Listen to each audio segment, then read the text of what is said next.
Hey y'all, welcome to our meditation for moms workshop.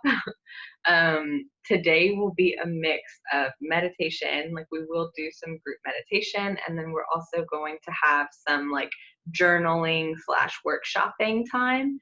So go ahead and grab something to write with. If you don't already have like a notebook and a pen, um, take a couple seconds to go grab something now.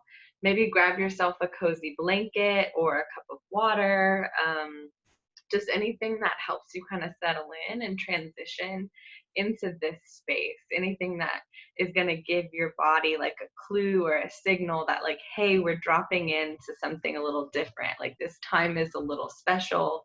Let's transition, So maybe that means you turn the lights off, or you just turn on like a soft lamp or light a candle, grab a blanket, lock yourself in the pantry with a blanket and a cozy pillow, like whatever you need to do to feel comfortable. And those of you who are watching the replay, feel free to pause this and do what you need to do. I know a lot of you are planning on catching the replay because you weren't able to make it for the live group. So no worries about that. If you're watching the replay, you are still a part of this. I am still filling you and holding space for you. And yeah, we're all in this together. Thank you for those of you who are able to join me live. And thank you for those of you who are taking the time to catch this replay. I guess I'll just start with an introduction while y'all are cozying up your space. For those of you who are newer or new to my work, I am Lauren Venable, the owner of Balanced Roots. I'm a healer and a single mother. And motherhood and divorce are the things that really brought me into this work. And I will say that I started Balanced Roots reluctantly. I did not want to have my own business. I did not want to be a healer working with other people. Like, that was never, ever, ever my intention. In fact, I was like actively, adamantly opposed to it. When I started my Reiki journey, it was because I was already in counseling for postpartum depression, which I waited a year and a half to get help for because I didn't really know that what I had was postpartum depression and anxiety. My husband also had postpartum depression and anxiety. We didn't know that that was even a thing, that your partner could have postpartum depression. And actually, I think he had read about it online, and I was so dismissive and pissed when he mentioned it because I felt like, how on earth could you have depression? Like, I'm the one going through all this, right? And so, yeah, our regular personal problems, our regular relationship problems, like, came to a head after having a baby, and eventually things cracked and he left, and I came to a place where I was really grateful for it because I feel like he did what I wasn't strong enough or brave enough to do, and it sent me down this whole healing journey. And I was also becoming a Reiki practitioner in that time when we were first splitting up. And I experienced so much healing and so much just relief from the chronic anxiety and depression and just self-hatred. Like, I loathed myself in like the deepest possible way that a person could hate herself. I was constantly afraid of doing the wrong thing. Just getting dressed in the morning would like immobilize me. I would end up crying in my closet because I just didn't know who I was. Like, even the act of dressing myself felt impossible. It felt like such a decision, like such a statement about who I was. And I didn't like what I did know about me. And I really knew nothing about myself. I had no relationship with me that was even a little bit healthy or positive. It was a really abusive relationship that I had with myself.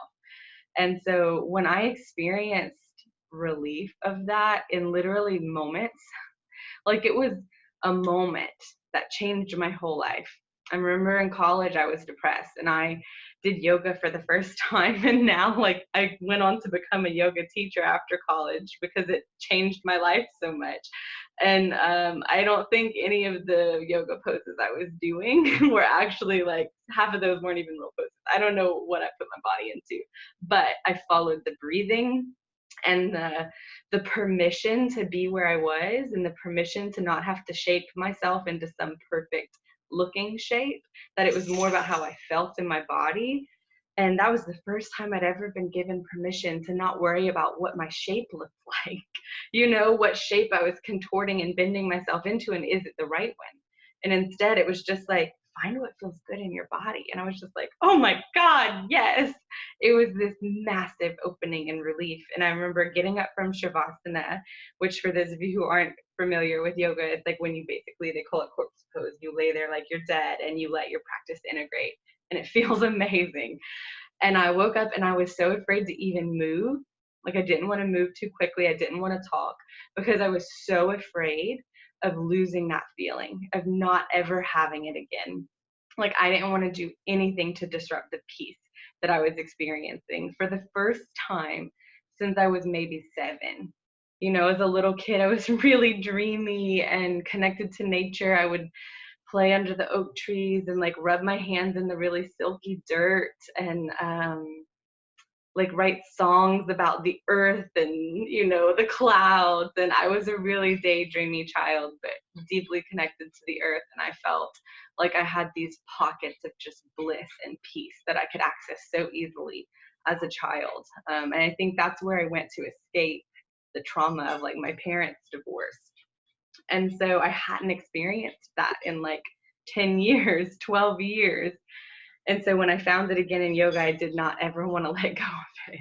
And that started this whole journey of exploration for me.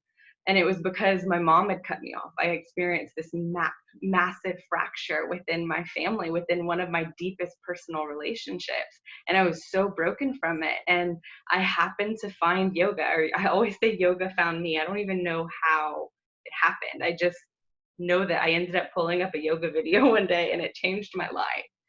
And so I, lost that, of course, again, in normal, trying to be the perfect mother, trying to raise a perfect child, and then had the fracture of my marriage. And I experienced that relief again. I experienced that peace. And after dropping back into that peace and feeling that it was me, like this is what it feels like to be me. And I just keep using the word relief because it just feels so relevant. I just felt so much relief. And I started talking about it with friends and family because people are like, wow, you seem great. Like, how are you doing so well? How are you coping with all of this? How are you managing? Like, you look brighter than you did before you started going through all of this. And it was like we just started to talk about it and it would light me up and I would get so fiery and passionate about it. And I wanted to scream it from the top of every building I could find so that every person could know like that peace is possible, that like feeling good in your body is possible, that feeling safe is possible. I had no idea that those things were ever going to be possible for me. And that experience with yoga and my childhood weren't just like fluke rare moments, that those were actually peaks into my natural state. And that's like who I can be all the time, is at peace. And not necessarily all the time, right? We're going to experience human life, but that was like reality. And everything else I was experiencing, I realized was not reality. It was stress and anxiety and fear and low self-worth and the repercussions of not having tools for having healthy relationships, not knowing how to communicate, not knowing who I am and what I want and what I need and how to communicate that with a partner, how to have boundaries, like how to let someone else have boundaries. Like I learned so much in such a short period of time that I couldn't not share it with people. So I reluctantly, like kicking and screaming slash passionately, started Balanced Roots so that I can start supporting moms in their own personal healing journeys. And what I've experienced is that healers don't heal you, they hold space. They hold safe space for you to feel and unravel, and they can be a mirror who can reflect your true nature and what's real back to you when you're kind of lost and overwhelmed and anxiety or depression or conflict, so that you can find your way home to yourself. Because we've all wandered so far from home trying to figure out how to meet society's expectations. trying to figure out how to be whatever it is we think we need to be being in the world. And so, yeah, I feel like that's really what I'm here to do, is to help walk women home to themselves. I have a meditation podcast called Homeward Bound. If anybody wants access to more frequent meditation and tools, then that is a great place to go. It's a good resource. And yeah, my intention for tonight is to help you find some peace being home with yourself and with your family and with this chaos and everything that we're all going through right now. It's a lot. And I don't think it's getting easier. I think we are just getting started, you know? And so why not hop on here and share some tools and hold some space for you to feel and process everything that's going on. And yeah, so that's who I am. That's why I'm here. I would love to hear how y'all are doing. There's a little chat box. If you look down at the bottom, you'll see like where it says like share, chat, you know, there's a few different options down by where like your mic and your video are. If you want to type in the chat box, like what emotions have been coming up for you. And it can be just a few words, you know, like what have you been feeling? How are you? What are you feeling right now? I know for a lot of us, it's been a lot of up and down. You know, the past few days, everyone I've talked to has been like, it comes and goes. You know, keep getting hit with these waves of just overwhelm, fear, like worry, feeling so contracted and trapped. And then it's like, you're fine, you're okay, you're doing it, you're getting the things done, you're processing, you're managing, you're dealing, and then bam, you're not fine all of a sudden. That seems to be the general collective experience that I'm noticing. And I think it's pretty normal. I think we're all going to continue to go through that, which is why when I decided to do this today, I was like, okay, we're doing it tonight because A, I have childcare, B, like I have the energy and the capacity for it tonight. I don't know that tomorrow or next week I'm going to be in a space where I can support a group. So I figured while I am feeling available for it, let's offer it. So I just want to normalize that for you. If you've been feeling like really up and down, highs and lows, fine and then not fine, it's totally okay. You are not alone in that. And if you've been feeling just terrible, you're not alone in that either. I know so many people who are like, I'm just not okay at all. Like, is anybody else here not okay at all? Because I'm not okay at all. And then, you know, tons of comments of like, I'm not okay at all either. And if you're great, you know, then you're probably not watching this. um, so yeah, just I would like to start with dropping in, and we're going to meditate together for a little bit and just drop in and feel, land inside of yourself, you know, land in this moment. And then from there, share some tips and tools for taking with you through the rest of your experience with this. So yes, in the comments, just fear. Yes, highs and lows. I feel the panic of the people around me. Yes, and I want to speak to that for a second because so many moms, we all have our like little sensors on all the time, right? We're feeling and navigating and tracking and noticing what's happening with everyone around us. And so that extends beyond the people in the room with you, beyond the people under your care. Like if you are a feeler, you know, if you are an empath, if you are a sensitive, or if you maybe haven't even identified yourself as a sensitive yet or as an empath, but you know that you're really affected by what's happening around you, you are a sensitive, you are an empath. And so many of us are feeling the waves of panic and fear moving through the whole collective. So you can be fine. Like you can be going about your day, not thinking about anything scary, and then suddenly, bam, you're hit with this fear because it's moving through the collective. And what's happening is as this fear and this panic and this upheaval is moving through the collective, it's like digging down deep in the dirt. It's where our soil is being overturned in a massive way right now. I mean, as you look around, the way we do life is being drastically disrupted in a big, profound way. And I think this has been coming for a really long time. A lot of people who like or in tune with astrology and energy updates. Like, this has been being called for a long time. No one knew exactly what it was going to be, but we knew there would be a massive restructuring that was initiated between January and March of this year. So this isn't an accident. This isn't something going wrong in the world. My opinion, my view, my space of seeing this from is that this is very much something that we've all been hoping for, to have a more conscious world, to have a more awakened world. And there is a lot of awakening happening with this. And awakening is not pretty. It's ugly and it's scary and it's messy and it's fucking hard. Like, I may be on here with like makeup and pink lipstick right now, but like, I have been a hot mess express the past few days. I was supposed to have a date tonight that got canceled because of all of this, so I at least was gonna wear my pink lipstick still.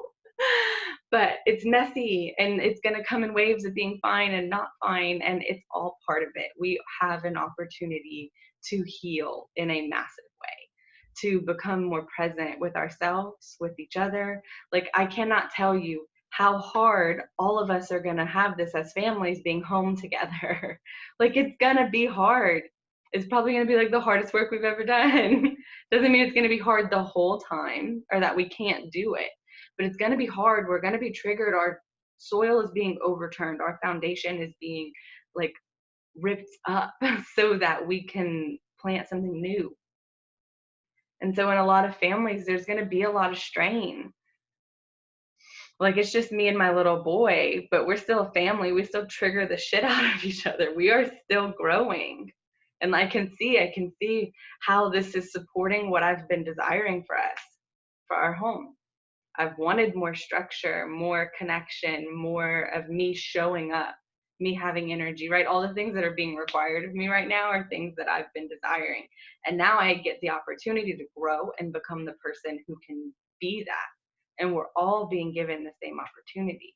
It's just a matter of like, are we going to take it or not?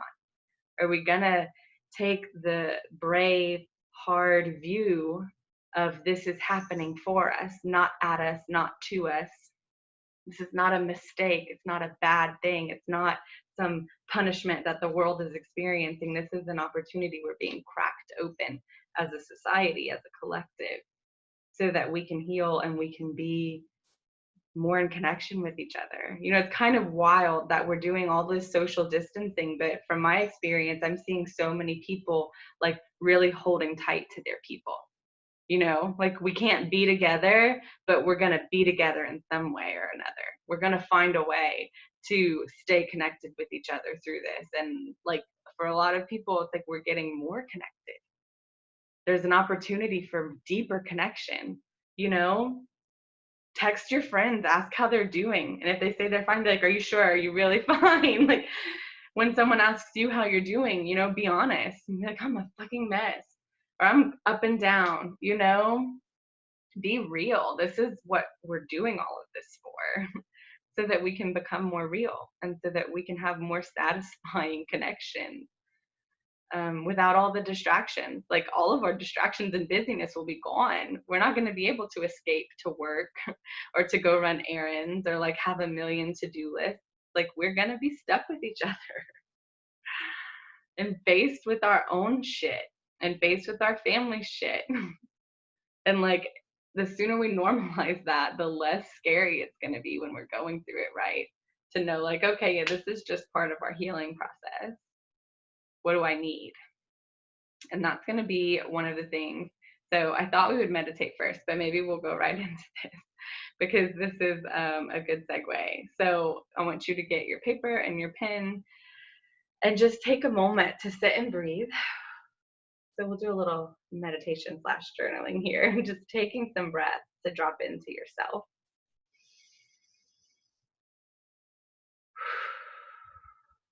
I know that was a lot. I just sent a lot out there.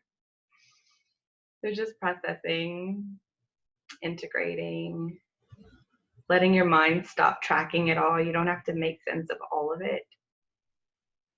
There's no test at the end of this. It's okay. And I want you to stop and consider what makes you feel loved and seen, appreciated, supported? Like, what makes you feel good? And write it down, like specifically. So is it hugs, being told that you're doing a good job, being told what people like about you? Is it having people help you out? Is this being helped out around the house make you feel loved?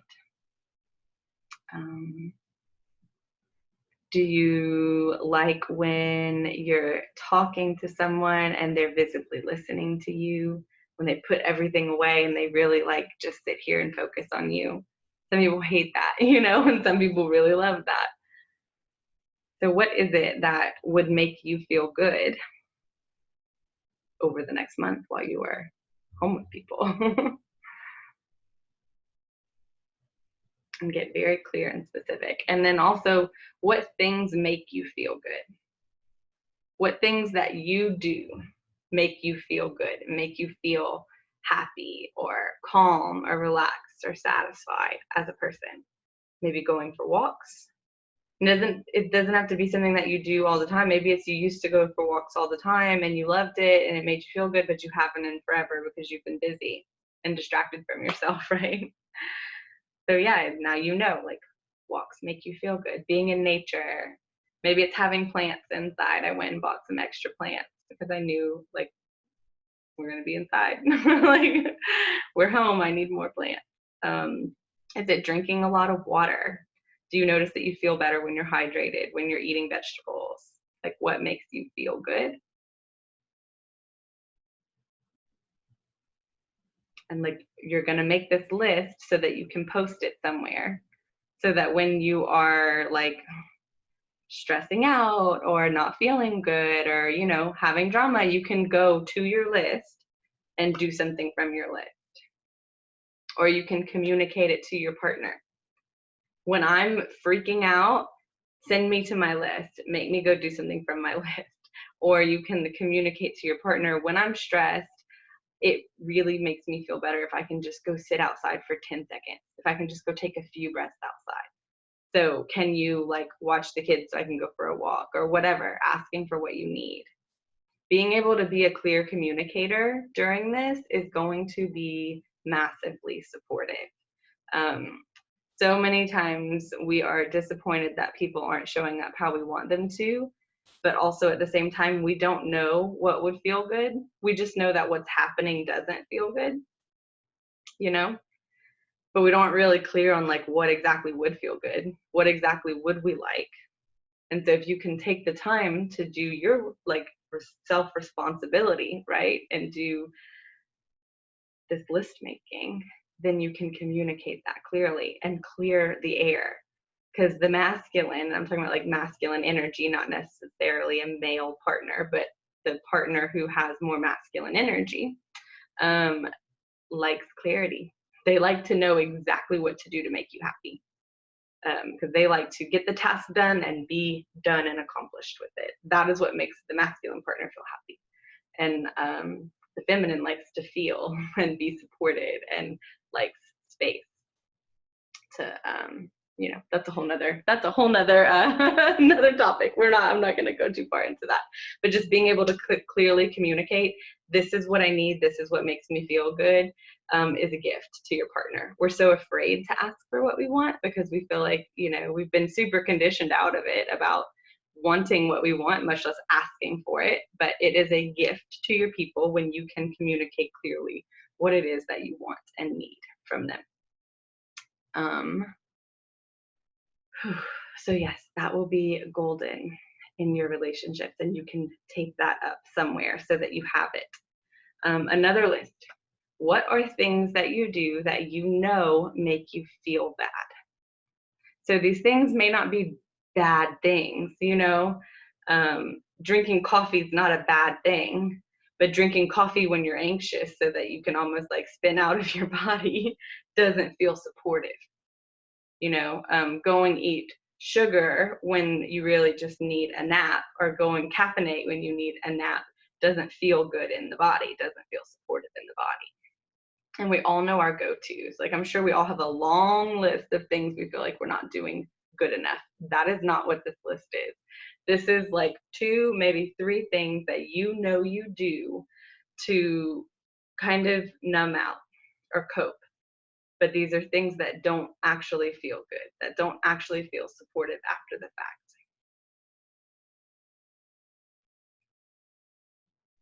And we're just shining a light on them, not so we can judge ourselves, not so that we can be like, bad girl, next time you have like extra coffee or sugar or whatever. Like I say that because my thing is to reach for food and sweets and extra caffeine. That is my go-to. Another go-to is my phone, to get lost on social media and be like distracted. So that then when people are asking for things, when my 6-year-old is asking to say, I'm like, oh my God, wait, I'm busy. I told you I need a minute. And then it's his fault, right? So, oh my God, you're being so impatient. And he's to blame for my bad mood, when really I was already feeling something uncomfortable, decided to numb out on my phone. He's trying to bring me back into the moment. And so I'm mad at him for it. How dare you try to make me come back to my body in this moment? I don't want to be here in it because it's uncomfortable. Let me escape. Kids are great at not letting us escape and inviting us into presence over and over and over again. And what I'm noticing is that the more present we are with ourselves, the less our kids have to bother us to bring us back into our bodies. I mean, kids bother us just because they're kids. So I'm not saying like if your kid is constantly needing something that it means you're doing something wrong or you're distracted. But I just notice when I can see Gus asking me the same question 60 million times while I'm trying to type something up on my phone or text someone or read something, when I see myself as like this little balloon that's like floating away from the moment because I'm like, nah, I don't want to be here. This moment sucks. This moment's stressful or uncomfortable. And he's like tugging on my string, right? And I'm just like, oh my God, I don't want to come back down. It gives me a little humor. It lightens things up. I have immediately so much more compassion for both of us. I don't see it as like I'm doing a bad thing or he's doing a bad thing. It's just like, oh, we're doing that thing. He's trying to pull me back down to the earth, and I don't want to be grounded and present right now.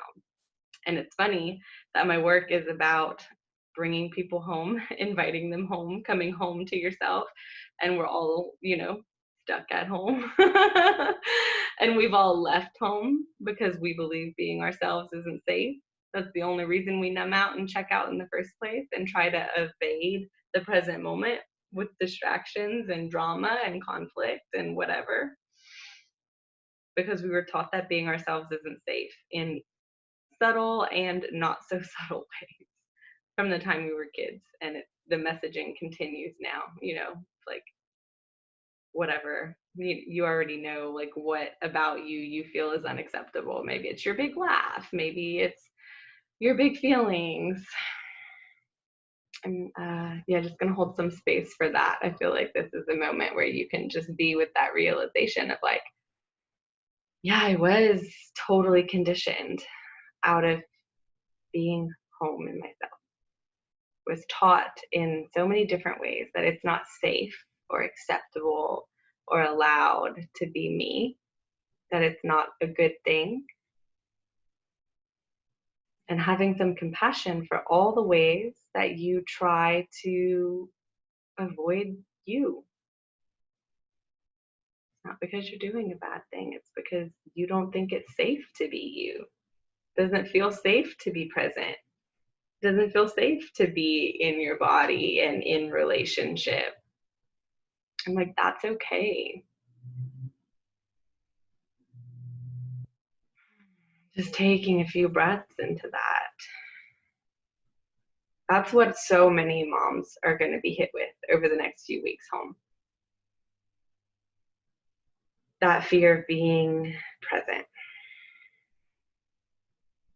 That fear of really being here. Because here is a lot.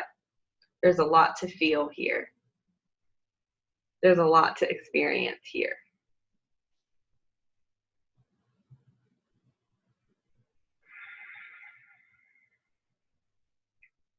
And that takes me to the daily practice that I want to share with you and invite you to incorporate into your like quarantine time.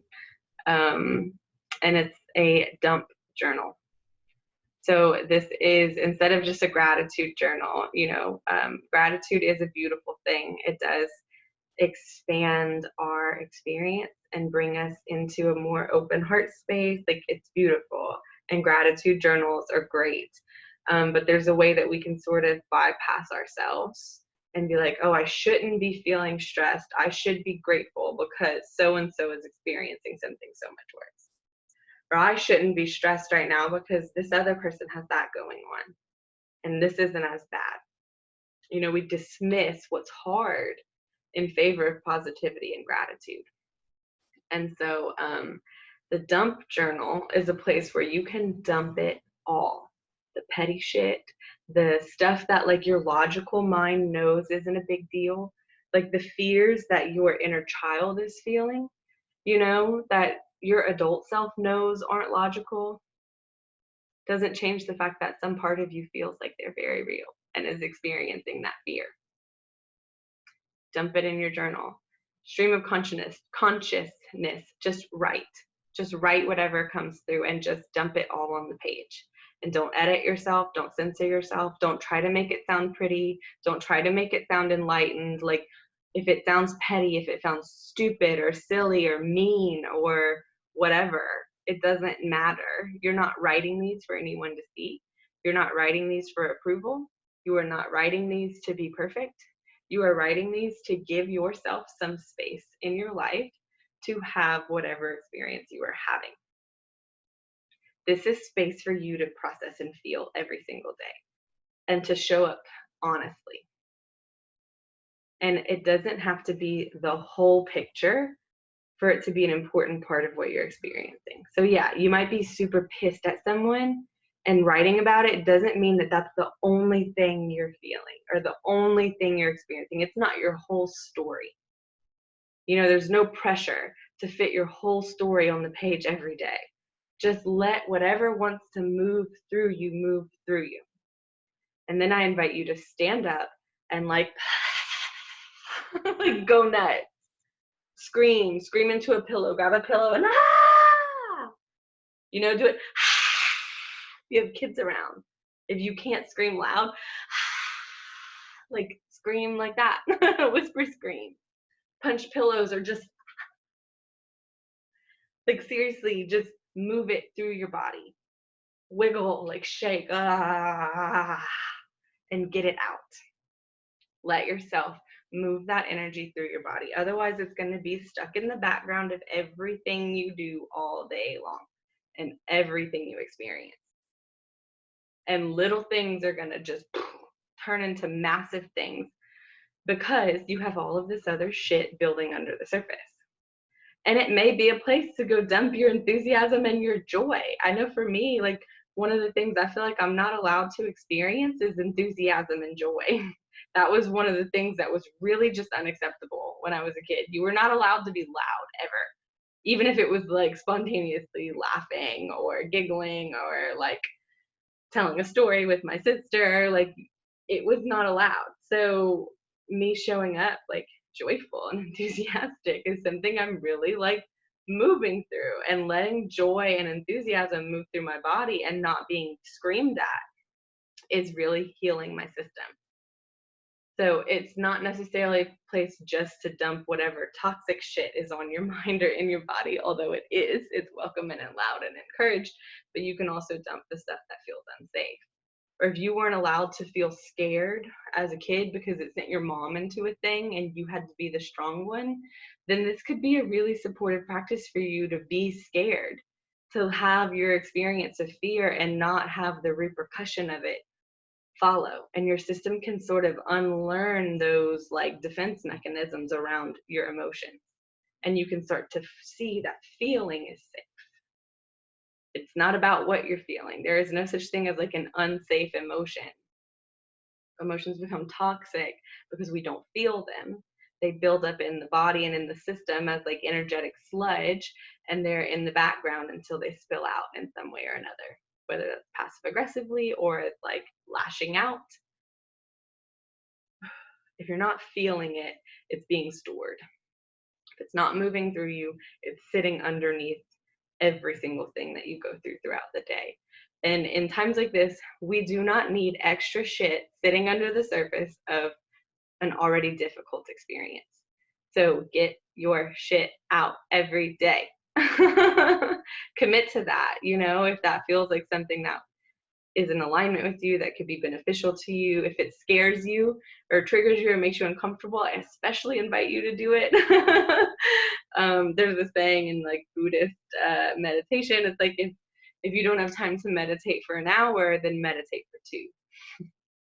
And this is exactly the time. Like when we feel like we don't have the time or space or capacity to be taking care of ourselves is when we really need to be taking care of ourselves. If you're afraid of blowing up on your family, then you need to go blow up in the closet a lot every day. You need to create space for you to feel and process and like have your experience, so that when you're with your people, you can just be there. Or when you're with yourself, like, yes, this stuff will all benefit your relationships. It will benefit your family. It will benefit, like, it'll support you as you support them. But really, you're here to support you. I'm giving you this stuff so that you can feel good, period. Because you deserve to feel good. Because you are worthy of time and space to process and be alive and to be healthy and well and to feel good. Because you matter. Your mental health matters. Not so that you can be a better mom or so that you can be a better partner, whatever. Not, yeah, those are great side benefits. Those are pluses. But we are here for you. So, can you be here for you? Can you commit to showing up for you every day?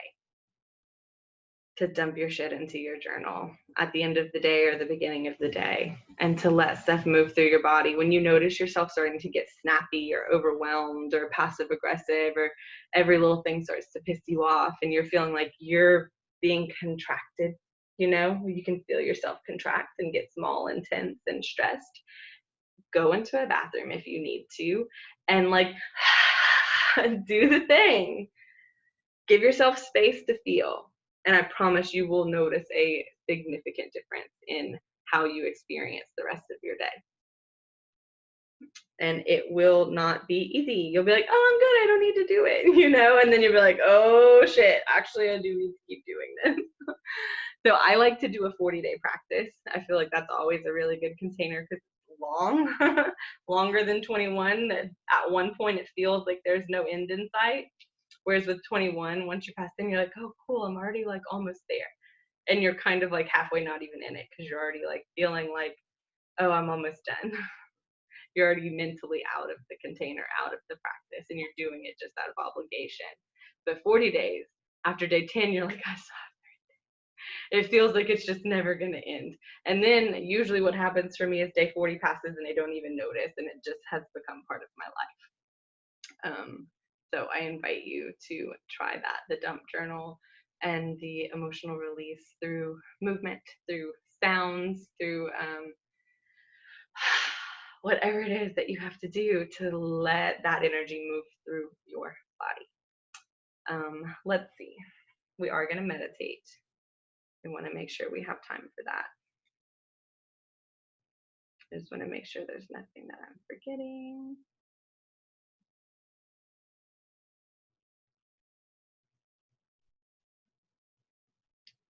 All right. So, yeah, back to those lists that you wrote. Just moving through your day with this new awareness, right? Of like, okay, these are things that help me. These are things that I trick myself into thinking help me, these are things that help me to check out, and checking out actually doesn't help me or feel good. So when I find myself doing the things on this list, like binge eating or distracting with social media or grabbing for extra caffeine instead of rest, whatever your things are, when I catch myself wanting to do these things, I'm gonna just love myself and have some compassion and try to do one of these other things instead. I'm gonna try to do the things that I know in the end make me feel good, even though I don't feel like doing them right now. Like when I go to make extra coffee, it is the last thing I want to do to be like, well, this doesn't feel good to me right now, so I'm gonna go for a walk instead. Like it's such a fight with myself. That internal part of me that it uses that as a survival mechanism is like raging against it. And like probably 70% of the time she wins and I have the coffee or I have the food or whatever, when I'm in that extreme place. But the times I'm able to pull out and disrupt that mechanism and try something different, it usually leads to an entirely different day. Like this morning, we did some Go Noodle videos, and I just wanted to let Gus do them. And he was like, "Come on, you have to do it with me." And I was like, "Oh my God, this is my nightmare." It's like stupid dancing stuff that I didn't even like to do as a kid because of like socially embarrassing or whatever. And so I got up and I did them and I just said, fuck it. And I had fun and it changed my entire day. I probably wouldn't be here hosting this workshop. I would probably be using my kid free time to numb out, or to binge eat, or to just watch TV, to rest when rest isn't necessarily what I need. Like, yes, I will go to bed early tonight and I will get some good sleep without knees in my back. That's going to be great. But this is actually revitalizing for my spirit. This is actually good for me. And of course, I regretted it a couple hours ago. I was like, oh, why did I do this? Like, I just want to numb out. I don't want to be present and like hold space. Like, I just was railing against it because it's like, I don't want to be myself. Being me is scary and hard and blah. And it's like, the truth is, no, it's not. Being me feels good. And I've been so conditioned out of feeling good. So just like you, I am here doing this with you. We are in this together. And so, yeah, I just invite you to be super, super gentle with yourself and compassionate with yourself throughout this whole process, throughout all of this, because we are in really tense times. Things are not easy right now. Like, this is the time we need to be doing daily practices, the times we need to be committing to an emotional lifestyle change, because that's what's available now. Like, that's the silver lining here. That's the opportunity that's coming with all of this chaos. And so, like, can you find that silver lining and hold on to it for dear life and let it be the thing that anchors you through all of this? So, with that, I invite you to pause and say, like, what do you desire? What is your deepest desire for your experience of life? How do you want to feel in your relationships? How do you want to feel with yourself, in relationship with yourself? What kind of life do you want to be living? Like, what is your core desire right now? And like, you might have a million of them, but what feels the strongest? What do you have the biggest reaction to? What's that first strong thing to come forward? What do you desire from this?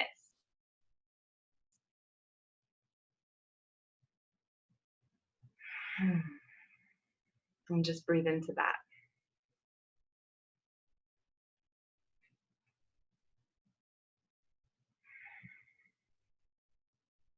And know that, like, that's possible. You wouldn't be desiring it. You wouldn't desire this experience if it wasn't possible for you and if you weren't capable of experiencing it.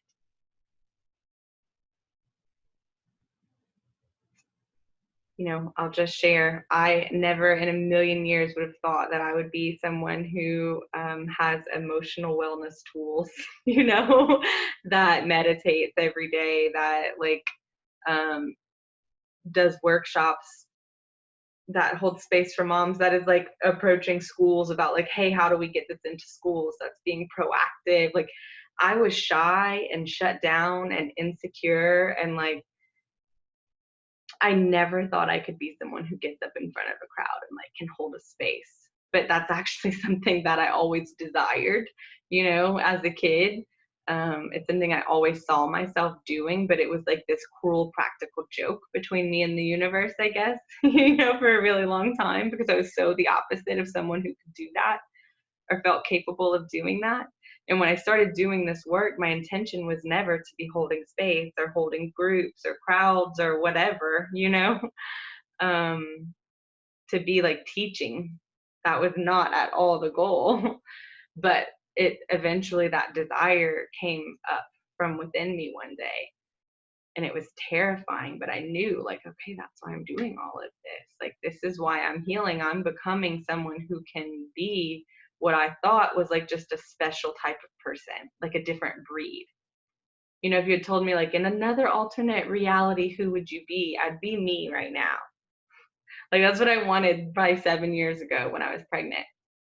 And I would meditate almost every day, or like visioning, it was like the manifesting phase had gotten popular then, of what I wanted my experience of motherhood to be. And it was waking up and me being up meditating and my kid coming in and like wanting to paint or draw or color and like sitting in my lap. And it was like really sweet and calm and peaceful. And I was not sweet, calm, or peaceful. I mean, I was sweet because I was polite and people pleasing, but I was not calm or peaceful, and I didn't experience sweetness. So it felt like this wild dream. And now, like, that's what our life is a lot of the time. I'll be meditating and he comes in and he wants to draw or paint, or he sits in my lap and we just sit and breathe together for a bit. And it's like, I didn't get here logically, by deciding, okay, I want to be that, so I need to do X, Y, or Z. It was following each little desire as it came. And so that's why I'm just inviting you to follow each little desire. So, like, what you're desiring right now, can you trust it? That it's bringing you to who you're meant to be, who you naturally are, to a version of yourself that you feel really good about, and not just because you feel like you fit some sort of standard or expectation, because whoof, I sure don't. I do not feel like I know it might take a rare person to appreciate who I am. I know that I'm not necessarily, I don't have the mass appeal that I used to have. I used to have just generic mass appeal. Anyone liked me because I could just become whatever you needed. Um, so, yeah, it's scary being you. It's really scary, and really, it takes a lot of courage to trust your desires. But what I've learned is it's the only thing you can follow. It's the only thing you can trust, especially when you are navigating a household and managing like motherhood and the mother load, because there's so many different conflicting expectations of mothers that if you're trying to logically figure it out, you are constantly going to feel like you're doing it wrong. You are constantly going to feel pulled in a million different directions. But if it's coming from within you, it's scarier because it's like, oh shit, like if this is not good, like this was my idea. This is coming from me. This is what I wanted, and it doesn't make logical sense. And so if everything goes to shit because of this, like terrifying. But you get to a point where it's the only way, that you can't have peace any other way.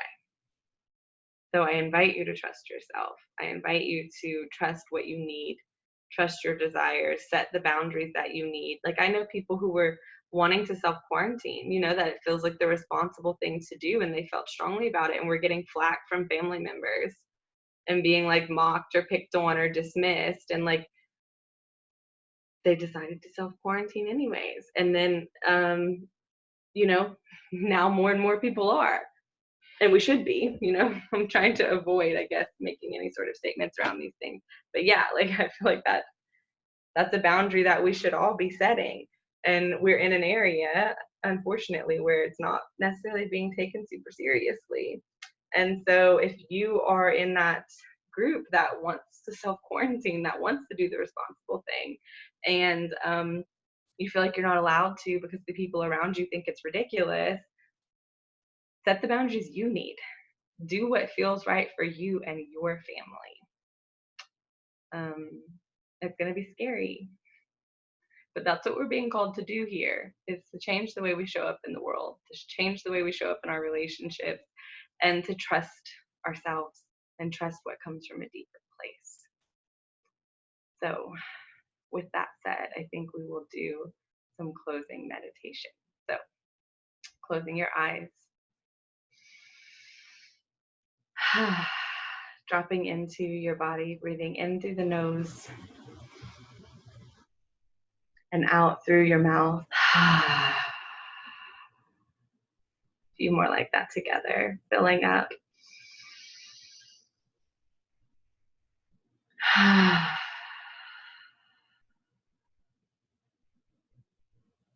Inhaling.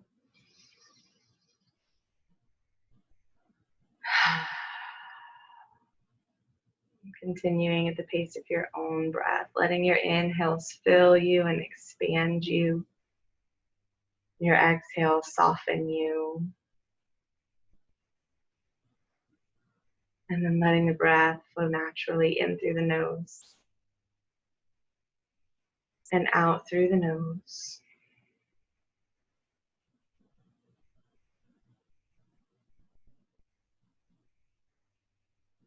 And just noticing the breath, noticing how you feel.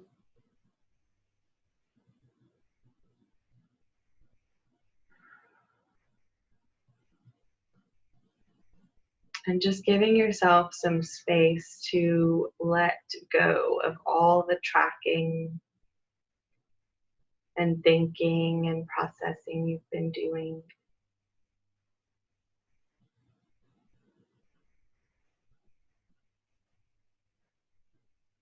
And just bring your hands to your heart, leaning back into your body, finding an easy seat.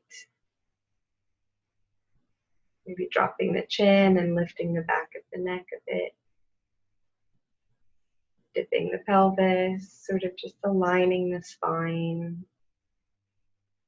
Finding that balance between effort and ease.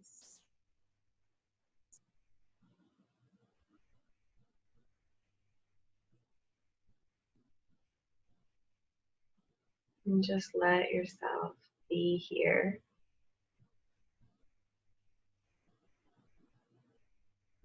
With no agenda, nothing to fix, nothing to change.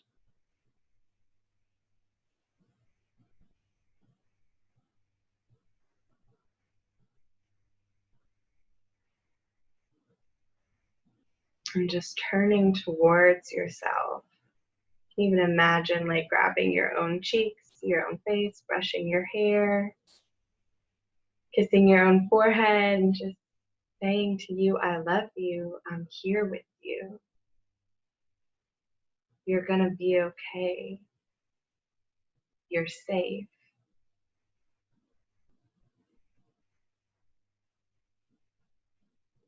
I've got you. You're safe with me.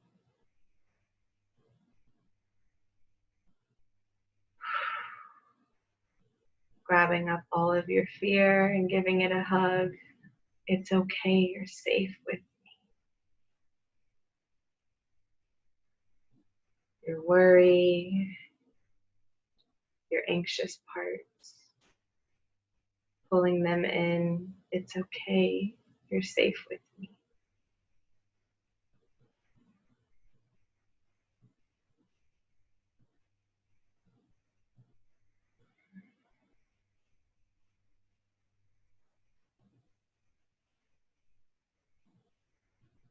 The part of you that wants to run away, that feels like maybe she can't deal. Just holding some space for her. Just sitting with her, letting her know it's okay, you're safe with me. I don't need you to change. I don't need you to enjoy what's happening here. I don't need you to feel good about any of it. I still love you. I'm still here with you. I don't need anything from you. I just want you to know that you're safe with me.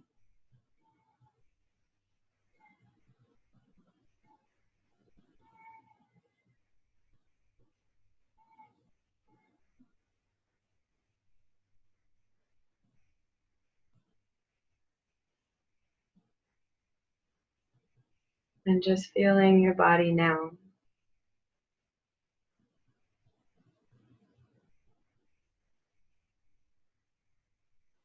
Maybe even also noticing the part of you that wants something that she feels like she's not allowed to want.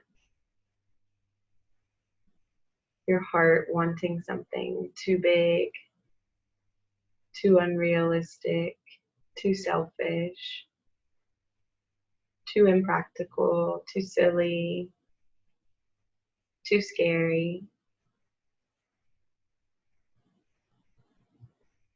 It's okay, little one, you're safe with me. Your dreams are safe with me, your desires are safe with me. You are good, and you are loved, and you are safe.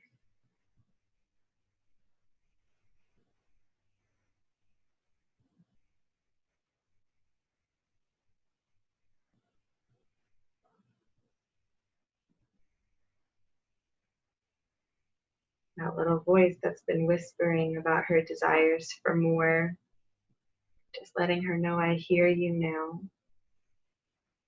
The voice that's been whispering what you need, that maybe you've been brushing off as selfish or silly or not important or unrelated.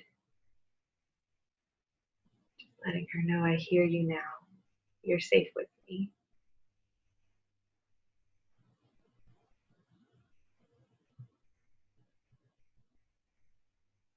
I'm going to listen to you. I'm going to drop in and listen for your voice when I'm lost. I'm going to drop in and listen for your guidance when I don't know what to do, when I'm overwhelmed.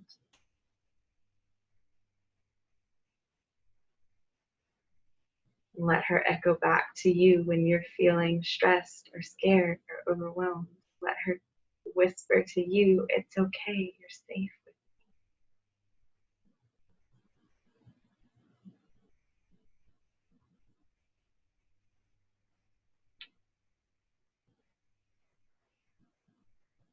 Taking a few more breaths here.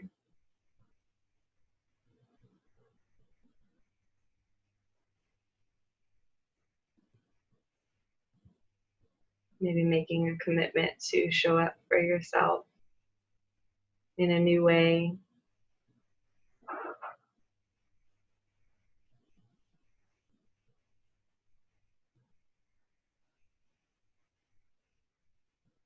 A commitment to be more gentle and kind and compassionate with yourself. To take yourself more seriously and your needs seriously. A commitment to give yourself space in your own life.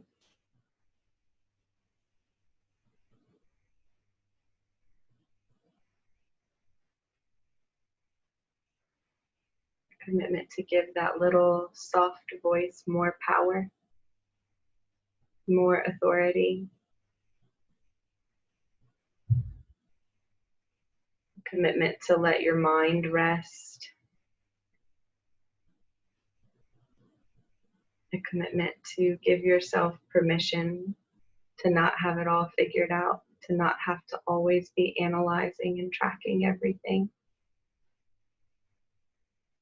A commitment to breathe.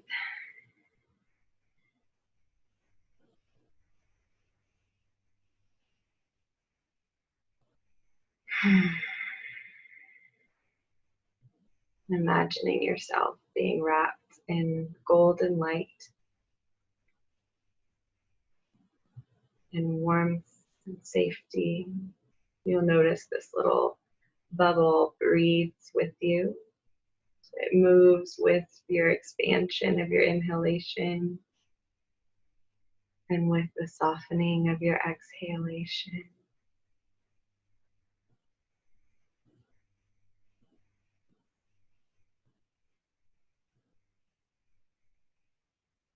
Infusing this warmth with whatever it is that you are needing. Support, love, clarity, resources, connection, whatever it is you feel like you need more of, just letting that soak into your body now.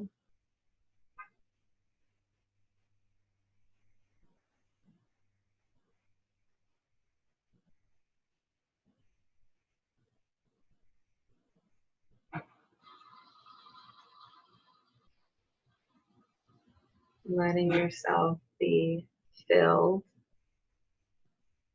to spilling over, letting there be a continuous flow of resources and warmth and safety into your body, so much so that it just naturally can spill out through your hands, out through your feet, through the crown of your head, and just letting it recirculate back into your system.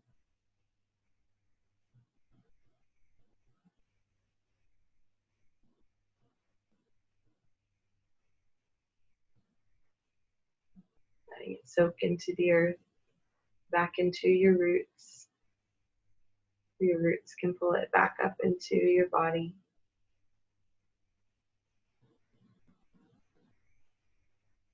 Noticing that you are not alone, you are not in charge of all of this on your own,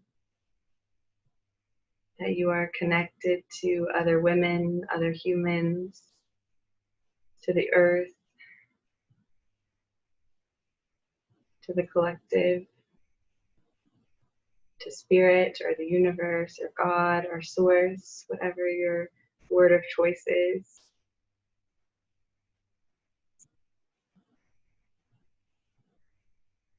Letting your roots link up with your people.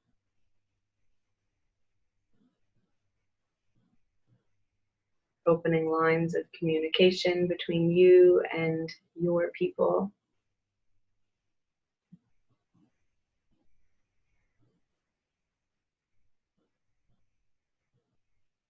So that you can support and be supported by your community.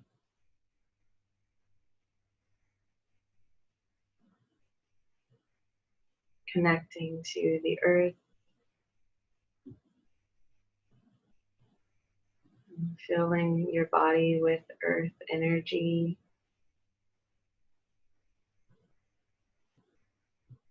That gravity, that safety, that love. And also filling your body with the energy of the sky, of the cosmos, like a breeze or a lightness, or a buzzy vibration.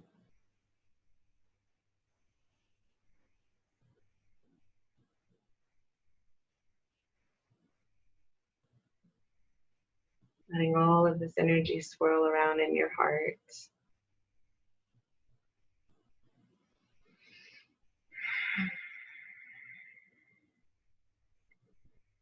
Taking a few more breaths here, knowing that this space is available for you anytime you need it. Slowly start to move back into your day. Using some soft blinks, you can open your eyes.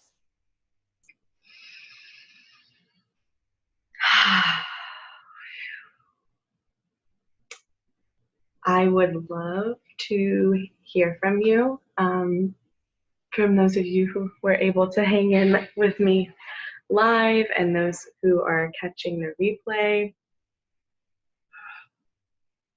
Would love to hear about your experience. Feel free to shoot me an email and let me know what came up for you. And if you need support in the coming days, don't hesitate to message me. I am around. As far as your daily practices, I totally recommend the dump journal, moving it through your body, daily meditation if you can, even if it's 3 minutes, like set a timer, 3 minutes of just laying in your bed and breathing. And every time you have a thought, and you'll have a million of them, you just come back to watching your breath. You just feel what it feels like to be alive and breathing. And that is going to signal to your nervous system that you're not being chased by a lion, that you're not about to physically die, and that it's okay to calm down. It's okay to come out of that triggered state and into a space of equilibrium. So ideally, doing both of these practices, the daily dump journal and the meditation. If you can only pick one, then that's fine. Pick whichever one feels like it would be most supportive. But I will say most of us are going to resist the fuck out of doing the moving it through the body. So generally the thing that you're the biggest no to is usually the thing that you need the most. So just keeping that in mind when you choose which practices to start incorporating. Keep your lists around. If you don't want to put them where other people can see them, that's fine. Put it somewhere where you can see it. Maybe just read over it every day so it becomes something that you're familiar with. And even if you're feeling like okay, if you don't want to wait until you're in stress, overwhelm, or panic, you can start your day by looking at your list and being like, what do I want to do from my list today? And making some time every day to do something that makes you feel good and that makes you feel safe. Um, and yeah, just communicating more clearly with your partner and with your family about what it is that you need and how you're feeling, and allow them to do the same. Invite them to share with you what feels good for them and what feels bad for them, and what they need. And yeah, just open the floor for some honest, direct communication, because that is the remedy to a lot of the relationship stuff that we're all experiencing. So, sending you so much love. I may do some more of these that are less informational and more just meditation. We shall see. And in the meantime, there's the podcast, Homeward Bound Meditations for Motherhood. You can search for it on Stitcher or Spotify or Google Podcasts, basically everything except Apple. I don't have an Apple computer, and so it's giving me all kinds of trouble trying to link it up. So who knows when it'll be available on Apple. It hasn't been a priority. And if anybody wants to donate, if this has been supportive for you and you feel like you would like to support me in exchange, one of the ways you can do that is through donations on PayPal, at balancedrootsreiki@gmail.com. Reiki is Reiki, or on Venmo, it's just Balanced Roots. I always am super grateful and appreciative of any kind of support if and only if you found this supportive for you. Another way you could support me is through just sharing my posts or sharing my work in general. Um, and yeah, I'll be sending y'all so much love, and let me know if you need anything at all.